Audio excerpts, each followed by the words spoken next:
Clients are often surprised to hear that we don't necessarily target specific experiences in most of our candidates because we can close those gaps with training. Instead, we are very, very particular with the candidates that we choose. In fact, less than 1% of candidates actually make it through to endorsement. All of our qualifications revolve around these three things: tenure, attendance, and integrity. If we get you somebody with all the experiences, but they're not reliable, or they bounce shortly after training them, have we really done you any favors? Instead, we cast a big net with these candidates, and we have very, very particular qualifications that less than 1% of candidates are able to make it through. Here's the top reasons that we end up disqualifying candidates. We have a minimum of 2 years average tenure requirement across all positions on their resume. So we want to find people that find a job they like and stay there. We also have very strict requirements when it comes to internet speed, computer qualifications, having backups, and having quiet, private workspaces without background noise or interruptions. So that way they can field calls and attend meetings without any nonsense or interruptions for you. Then the way that we close this gap is we have a very robust training library on how to get these people up to speed with the various parts of logistics and admin parts of small businesses. And then what we do from there is we've trained each of our virtual assistants how to build or formalize your processes.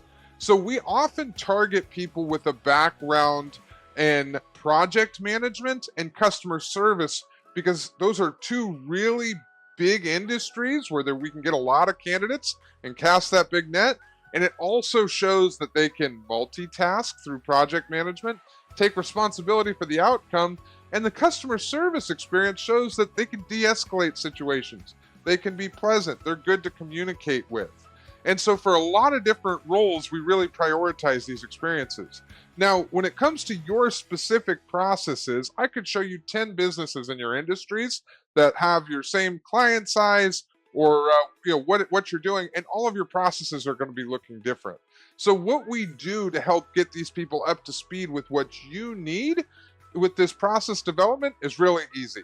You either have your virtual assistant host a Zoom meeting and record it so that you can share your screen and demonstrate anything you're needing to do, okay? Your mic will be hooked up so you can just demonstrate and verbally dictate anything you're keeping in mind while completing that process. Otherwise, we'll give you some complimentary screen recording tools if you'd like to create some content before your VA gets started or while they're off doing something else.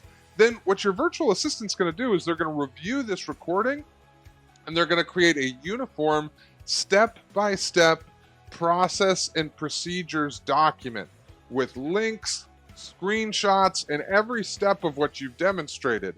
Then they're going to file the video next to that document in the same line of their spreadsheet.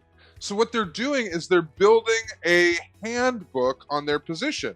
So if this particular task is something they don't do every day, they can quickly pull up that document and remind themselves of a step they may have forgotten or something of that nature. Or if you're scaling and you're needing to hire more people for that position, now you have your own custom training teaching everybody how to do things exactly how you like it. And this is what makes us incredible, and this is what makes you scalable.